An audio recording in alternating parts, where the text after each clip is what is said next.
Good morning from the For the See Me. This is Chris Robinson with your Traders Exclusive Comment here today. Lots going on. Today's Tuesday the 15th. Thursday the Fed's going to speak. Lots of opportunity there if you want to do something speculative with the S&P or with bonds. Bonds moving around really good. I'm going to focus on the grains, okay? What are we looking at? We've had a nice bounce since last our USDA report there on Friday. A good bounce. How much of a bounce? Well, December corn is at a contract low of 355. The day of the report, we were trading 363. We traded up to 395. Couldn't get the big $4 resistance, $4 point we may get there. Why are we rallying? Well, the USDA has lowered yields. They lowered them 1.3 bushels. That's was enough to feed the bulls. Remember, I talk a lot about the funds. The funds are long about 80,000 corn, short about 25,000 wheat, and they're short about 10 to 15,000 soybeans. So they're long corn. That's the good news. If you're long with them, if you're a producer, what are the upside levels? Well, if you take a look at it from a technical standpoint, we topped out this summer around 450. Then we broke down to 355. A lot of traders, a lot of speculators, producers, what have you, hedgers, you look for the halfway back move.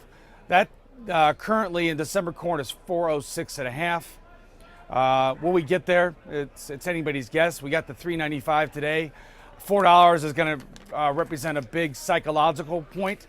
But at the end of the day, if you're a trader, speculator, hedger, it's giving you opportunity to do something. So look at this 30 to 40 cent rally in corn as a blessing. It's also pulled up wheat. Wheat had a good 40 cent bounce off its contract lows. We got Chicago December wheat above $5 on some short covering. Fundamentally, it's still a bearish story out there. We've got expensive wheat. There's a large worldwide wheat crop. Our wheat crop got bigger, and so that's what's fighting the headwinds for the wheat.